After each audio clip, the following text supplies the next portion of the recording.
So I'm making quick broiled salmon. Here I have the salmon that's been seasoned with salt, pepper, and some seafood seasoning with some lemon juice. The oven going and broil.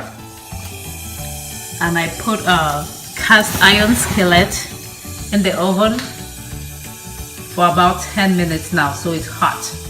Okay, so in the cast iron skillet, I'm gonna put my salmon skin side down, and then it cooks because the pan is already hot. It cooks like really quickly.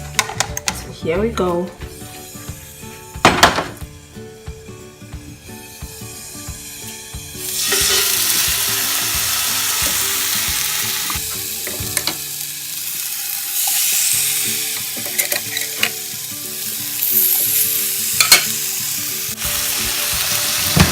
Cook this for about 5 minutes.